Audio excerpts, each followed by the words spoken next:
प्रधानमंत्री नरेंद्र मोदी की तीसरी पारी की शुरुआत होने जा रही है और आप में से कई लोग मेरा यह कार्यक्रम तब देख रहे होंगे जब प्रधानमंत्री पद और गोपनीयता की शपथ ले लेंगे।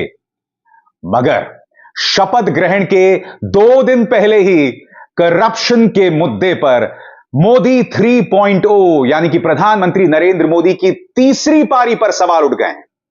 आज इस कार्यक्रम में साथ ही हम इस बात को लेकर चर्चा करेंगे कि मोदी 3.0 यानी कि मोदी की तीसरी पारी में पत्रकारिता का क्या भविष्य है। मगर मैं शुरुआत करप्शन के साथ कर रहा हूं। आपकी स्क्रीन पर यह हैं प्रफुल्ल पटेल। क्या आप जानते हैं कि मनी लॉन्ड्रिंग को लेकर इन पर जो तमाम आरोप थे वो निरस्त कर दिए गए हैं, वो खत्म कर दिए गए हैं।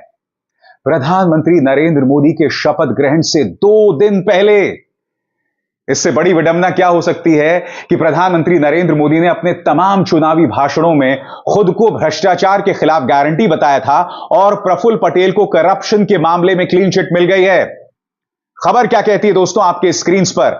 उन्हें मनी लॉन्ड्रिंग मामले में राहत मिली है। यही नहीं, प्रवर्तन निदेशालय यानी ईडी जो लगातार विपक्ष पर निशाना साधता है और उन पर दबाव डालता है कि वो अपनी पार्टियां छोड़ के बीजेपी की गोद में जाकर बैठ जाएं, ईडी ने जितनी भी कार्रवाई प्रफुल्ल पटेल पर की थी उसे अवैध करार दे दिया गया है। बात यहां नहीं रुकती है।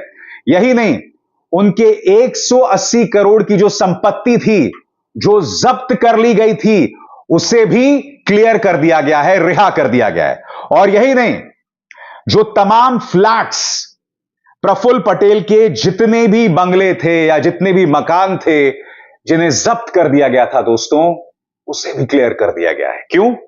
क्योंकि प्रफुल्ल पटेल अजीत पवार की एनसीपी में हैं और जैसा कि आप जानते हैं अजीत पवार जो हैं वो महाराष्ट्र सरकार में बतौर डिप्टी चीफ मिनिस्टर हैं। मैं प्रधानमंत्री से फिर पूछना चाहता हूं कि आपके शपथ ग्रहण से 2 दिन पहले यह खबर क्यों आई और फिर भी आप अपने आप को भ्रष्टाचार के खिलाफ गारंटी बताएंगे। मैं आपको याद दिलाना चाहूंगा दोस्तों, प्रफुल्ल पटेल जब उद्धव ठाकरे के साथ थे या शरद पवार के साथ थे तब उन्हें किस तरह से कानून का सामना करना पड़ रहा था। 3 मिसालें आपके सामने, ये देखिए। Underworld gangster Iqbal Mirchi case, ED attaches property of NCP leader and MP Praful Patel, ED confiscated the property of CJ house building located in Worli area of Mumbai. यह 21 जुलाई 2022 की खबर है। अंडरवर्ल्ड डॉन इकबाल मिर्ची के साथ संबंध बताए गए थे प्रफुल्ल पटेल के और उनकी काफी संपत्ति जब्त कर दी गई है। और जो खबर मैंने आपको बताई उसके मुताबिक अब वो तमाम संपत्ति जो है वो रिहा कर दी गई है, रिलीज कर दी गई है। दूसरी खबर, Delhi, former civil aviation minister Praful Patel leaves from enforcement directorate office. He was questioned by the agency for nearly 8 hours today in connection with the multi-crore airline seat sharing scam. जब वो UPA सरकार में मंत्री थे तो एक घोटाला हुआ था जिसका नाम था एयरलाइन सीट शेयरिंग स्कैम। इस बात की जांच ईडी कर रहा था। इस मामले में भी उन्हें क्लीन चिट मिल जाने वाली है, या मिल गई होगी। अब तीसरी खबर पर गौर कीजिए दोस्तों। Mumbai, senior nationalist Congress party leader Praful Patel leaves from ED office. He was summoned by the agency today over an alleged land deal with Daud's close aide Iqbal Mirchi. और यह खबर है 18 अक्टूबर 2019 की। दाऊद इब्राहिम का जो खासम खास इकबाल मिर्ची के साथ ताल्लुकात और उससे जुड़ा भूमि का एक सौदा, इस मुद्दे को लेकर प्रफुल्ल पटेल की जांच हो रही थी दोस्तों। अब इन तमाम मामलों में प्रफुल्ल पटेल को क्लीन चिट मिल गया है। क्या आप अब भी कहेंगे कि प्रधानमंत्री नरेंद्र मोदी करप्शन के खिलाफ गारंटी हैं? और सबसे शॉकिंग बात दोस्तों, यह खबर उनके शपथ ग्रहण से महज 2 दिन पहले आती है। मैं आपसे समझना चाहता हूं दोस्तों कि क्या यह है मोदी 3.0? क्या यह है प्रधानमंत्री नरेंद्र मोदी की तीसरी पारी? और सबसे बड़ी बात, क्या हम मीडिया से यह उम्मीद कर सकते हैं, वो मीडिया जो देश के 99% घरों तक पहुंचता है, क्या हम गोदी मीडिया से यह उम्मीद कर सकते हैं कि इस मुद्दे को लेकर वो प्रधानमंत्री नरेंद्र मोदी को कटघरे में रखेंगे? मैं जानता हूं दोस्तों, यह उम्मीद करना बेईमानी है। मैं आपको याद दिलाना चाहूंगा, जब चुनावी नतीजे आ रहे थे तब रिपब्लिक न्यूज का संवाददाता अपने आप को भाजपा का प्रवक्ता बता रहा था। उसने यह कहा कि हम बहुमत से 11 सीट दूर हैं। मैं मजाक नहीं कर रहा हूं दोस्तों, हम यानी कि इसने खुद को एनडीए का या भाजपा का बता दिया था। सुनिए क्या मजाक चल रहा था। इलेक्शन कमीशन 25 सीट के ट्रेंड नंबर बहुत फास्ट हो चुके हैं। ऐश्वर्या, बड़ी बात है, हाफवे मार्क से हम सिर्फ 11 सीट दूर है। We are only, हम 11 सीट दूर है। 11 सीट सिर्फ 11 काउंटिंग के लिए 160 सीट बाकी है और 11 सीट का गैप है, यानी कि एनडीए सरकार बनाने के लिए पूरी तरह से तैयार।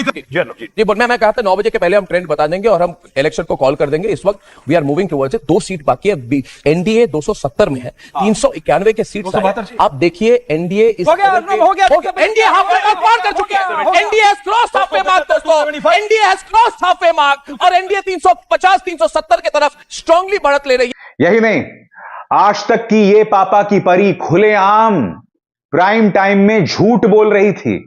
वो ये कह रही थी कि भाई जिस पोस्टर में प्रधानमंत्री नरेंद्र मोदी को श्री राम से बड़ा बताया गया है, वो पोस्टर हो सकता है विपक्ष ने बनाया हो, जबकि आप जानते हैं दोस्तों वो पोस्टर बनाया था बीजेपी कर्नाटका ने। और जब उस मुद्दे को लेकर बवाल हुआ था तो उन्हें वो पोस्टर हटाना पड़ा। देखिए पापा की ये परी किस तरह से प्राइम टाइम में झूठ बोल रही थी। अरे भाई, आप जब अपने आप को ईश्वर से बड़ा दिखाइएगा, आप राम के नाम पे राजनीति करिएगा। अरे आशुतोष जी, वो ईश्वर से बड़ा आप राम के उस पोस्टर पर अटक गए हैं। मैं पूछती हूँ, ऐसा भी तो हो सकता है विरोधी दलों ने वो पोस्टर, आप बताइए ना किसने बनाया था। जांच करवा आप बताइए ना किसने बनाया था। आप एक पोस्टर लेकर अटक गए हैं। अगर एक सेकंड आशुतोष जी, एक सेकंड सुनिए आशुतोष जी, मैं तो मैंने आपके सामने 2 मिसाल पेश कर दी दोस्तों। यह हालत है हमारी गोदी मीडिया की। और यह ना भूलें कि आज तक को इंटरव्यू देते हुए प्रधानमंत्री नरेंद्र मोदी ने कहा था कि मैं उस इकोसिस्टम का इलाज करूंगा जो गोदी मीडिया पर दबाव बनाता है कठिन सवाल पूछने को लेकर। और यह इकोसिस्टम कौन है दोस्तों? मैं, रवीश, ध्रुव राठी, अजीत अंजुम, यानी कि तमाम पत्रकार जो सत्ता को कटघरे में रखते हैं, जो सत्ता से कठिन सवाल पूछते हैं, उनका इलाज प्रधानमंत्री करेंगे। याद है कि नहीं आपको क्या कहा था? सुनिए। प्रधानमंत्री जी, इस वक्त जितने भी लोग इस इंटरव्यू को आज तक और इंडिया टुडे पे देख रहे हो, मेरे साथी भी ये मानेंगे कि बहुत सॉलिड इंटरव्यू था। मतलब जितने भी मुश्किल सवाल हो सकते थे आपसे पूछे गए, आपने किसी ये ही मेरा आप लोगों से शिकायत है। ये मुश्किल शब्द आपका नहीं है। एक इकोसिस्टम ने आप लोगों को डरा करके रखा हुआ है और आप लोग बुज़दिल की तरह डरे हुए हो, उनके एजेंडा सेट के लिए सवाल लेके घूम रहे हो। आपको बुरा लगेगा, मैं सच कहता हूं, आप सब लोग दबाव में जी रहे हो। और मैं मानता हूं, मैं भी जाता आता हूं तो कभी पत्रकारों से कम उनके हाल तबीयत वगैरह तो पूछता हूं। मैं सीरियस नेचर के सवाल जवाब नहीं करता हूं, पूछता हूं। मुझे ऐसा लगता है उनके दिलों में कुछ और पड़ा हुआ है, उनके अनुभव कुछ और है। लेकिन एक इकोसिस्टम ने ऐसे सवाल बना करके खड़े कर दिए कि आप तब तक पत्रकार नहीं है, आप तब तक न्यूट्रल नहीं है जब तक ये पूछे नहीं। इस मुसीबत से मुझे आपको भी निकालना है, वो काम भी मैं ही करूंगा। सर, जब आप भी जानते हैं प्रधानमंत्री ने करीब 80 इंटरव्यूज दिए थे, मगर एक भी इंटरव्यू मुझे नहीं दिया या रवीश को नहीं दिया। मैं नहीं भूला हूं जब राहुल गांधी ने आज तक की एक रिपोर्टर को यह कह दिया था कि आप अपने टी शर्ट पर बीजेपी लिख लें या आप बीजेपी के सवाल क्यों कर रही हैं। तो इसको लेकर मीडिया में कितना बवाल हुआ था। सोशल मीडिया में तमाम जो गोदी एंकर्स थे उन्होंने राहुल गांधी की आलोचना की थी। मैंने भी उस पर कार्यक्रम बनाया था, क्योंकि आज तक की जिस संवाददाता ने वो सवाल पूछा था वो बहुत ही वाहियात था। वो पूछने की वजह नहीं थी, मगर हां, राहुल गांधी को भी उस शब्दावली का इस्तेमाल नहीं करना चाहिए था, क्योंकि मौसमी जिन पर उन्होंने हमला किया था वो गोदी रिपोर्टर नहीं है। मगर याद कीजिएगा राहुल गांधी पर कितना प्रहार हुआ था, जबकि प्रधानमंत्री ने मुंह पर आज तक के बड़े बड़े संवाददाताओं को बुज़दिल बताया था। 18 सेकंड का यह क्लिप देखिए दोस्तों। ये लोग प्रधानमंत्री को देखते रहे अगर किसी में हिम्मत नहीं हुई। ऐसे में क्या आप ये उम्मीद कर रहे हैं कि मोदी 3.0 यानी तीसरी पारी में ये गोदी मीडिया आपके मुद्दे उठाएगा?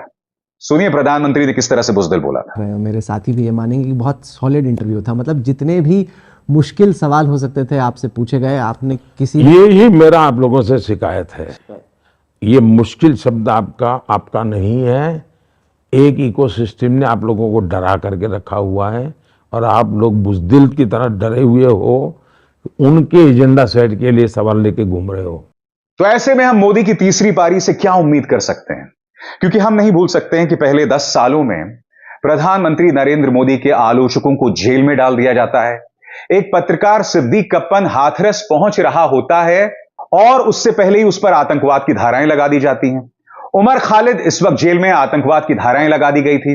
न्यूज क्लिक पर पहले ईडी, फिर इनकम टैक्स और उसके बाद दिल्ली की एंटी टेरर सेल रेड मारती है।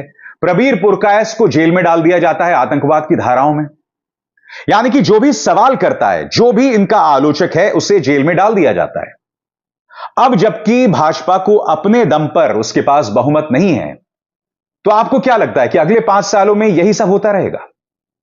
मैं आपसे पूछ रहा हूं, आपको क्या लगता है? कमेंट सेक्शन में बताइए। क्या आपको लगता है कि अगले 5 सालों में भी सत्ता से सवाल पूछने वाले पत्रकारों के साथ यही दमन होगा, यही ज्यादती होगी?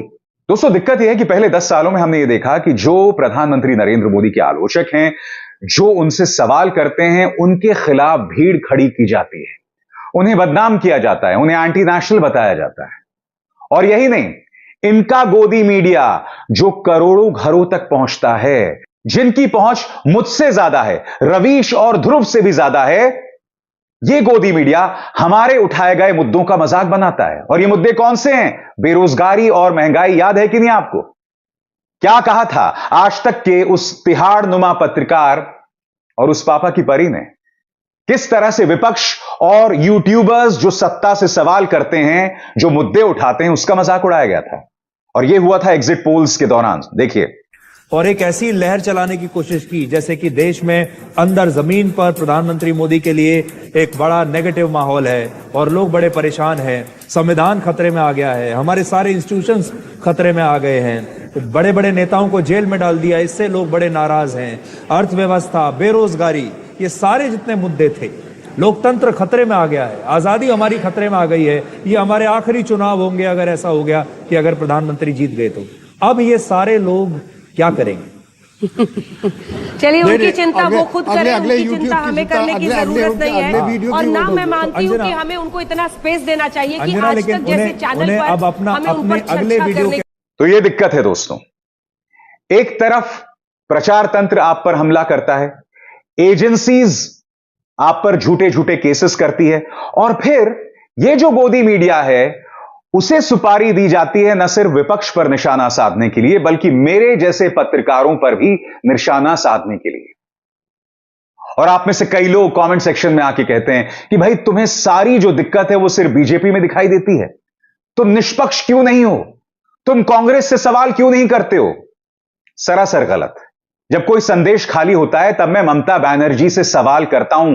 यह बात अलग है कि वो मामला बाद में पूरी तरह से झूठ निकलता है और भाजपा के सारे दावे झूठे निकलते हैं और वो बुरी तरह से एक्सपोज हो जाते हैं। और परिणाम आपके सामने है, क्योंकि लोकसभा चुनावों में संदेश खाली का कितना मुद्दा इन्होंने बनाया था, फिर भी टीएमसी को 30 से ज्यादा सीटें मिल गई। कहने का अर्थ क्या है? विपक्ष की सरकारों को भी मैं कटघरे में रखता हूं कि नहीं रखता हूं, सवाल करता हूं कि नहीं। मगर मैं आपसे कुछ और पूछना चाहता हूं दोस्तों, क्या सत्ता पक्ष और विपक्ष में बराबरी की जा सकती है? क्या ताकतवर और कमजोर में बराबरी की जा सकती है? क्या वो व्यक्ति जो अत्याचार करता है और वो व्यक्ति जो पीड़ित है, इनमें कोई निष्पक्षता हो सकती है क्या? एक मिसाल मैं आपको देना चाहता हूं। हाथरस याद है आपको? रातों रात एक लड़की का शव पेट्रोल से जला दिया जाता है। उसका परिवार गिड़गिड़ाता रहा कि हमें अपनी बच्ची को कम से कम मेहंदी तो लगाने दो। उसके परिवार को प्रशासन ने धमकी दी थी, यह कहा था आज तो ये मीडिया है, कल तुम क्या करोगे? अब मुझे बताइए, क्या मैं उस पीड़ित परिवार और प्रशासन के बीच में निष्पक्षता बनाए रखूं? यह तो ज्यादती होगी ना। इसीलिए मैं पक्ष लेता हूं, इसीलिए मैं निष्पक्ष नहीं हूं। मुझसे यह उम्मीद मत कीजिए कि मैं कांग्रेस की उसी सुर में आलोचना करता हूं जिस सुर में मैं बीजेपी की आलोचना करता रहा हूं। क्यों? क्योंकि बीजेपी सत्ता में है, बीजेपी ताकत का बेजा इस्तेमाल करती है। और सबसे बड़ी बात, इस देश का नागरिक होने के नाते मैं आपसे एक सवाल पूछना चाहता हूं। आप में से कई लोग जानते हैं कि पिछले 8 सालों में मुझ पर इस सरकार के अंतर्गत झूठे इनकम टैक्स के केसेस किए गए। मुझसे जुड़ी 2 कंपनीज थी, HW न्यूज और न्यूज क्लिक। उन दोनों को बंद करवा दिया गया। न्यूज क्लिक फिर भी चल रहा है, बात वहां नहीं रुकती। ईडी ने मुझे बुलाया, मुझसे पूछताछ की।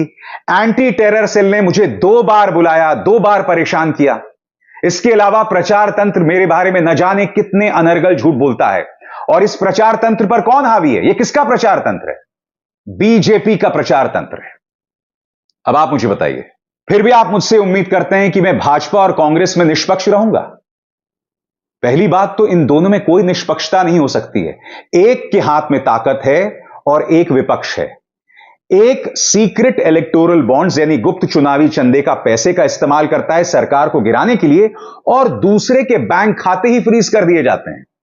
एक यानी कि बीजेपी, जिसके प्रधानमंत्री नरेंद्र मोदी को ईश्वर के जैसा, ईश्वर तुल्य पेश करता है गोदी मीडिया, और राहुल गांधी भारत जोड़ो यात्रा निकाल भी देते हैं तो उसे आप कहीं पर भी प्राइम टाइम में नहीं देखते हैं। उल्टा राहुल गांधी का अक्सर मजाक भी बनाया जाता है, उनके खिलाफ दुष्प्रचार भी चलाया जाता है। तो आप बताइए, क्या मैं प्रधानमंत्री नरेंद्र मोदी और राहुल गांधी के बीच में निष्पक्ष रहूंगा? यह तो सामान्य ज्ञान की बात है ना। ताकतवर और कमजोर में कोई निष्पक्षता नहीं हो सकती। ताकतवर से ही सवाल पूछे जाएंगे और आगे भी मैं यही करता रहूंगा। मगर मैं उम्मीद करता हूं कि प्रधानमंत्री नरेंद्र मोदी अपनी तीसरी पारी में अपने आलोचकों पर यह दमन नहीं करेंगे, उनकी सरकार यह दमन नहीं करेगी, एजेंसीज उन्हें परेशान नहीं करेंगे, क्योंकि सवाल पूछे जाने बंद नहीं होने वाले हैं। चाहे मैं हूं, चाहे रवीश हो, ये सवाल पूछे जाते रहेंगे, ये बंद नहीं होने वाले हैं। अभिसार शर्मा को दीजिए इजाजत। नमस्कार। स्वतंत्र और आजाद पत्रकारिता का समर्थन कीजिए, सच में मेरा साथी बनिए। बहुत आसान है दोस्तों, इस ज्वाइन बटन को दबाइए और आपके सामने आएंगे ये 3 विकल्प, इनमें से एक चुनिए और सच के इस सफर में मेरा साथी बनिए।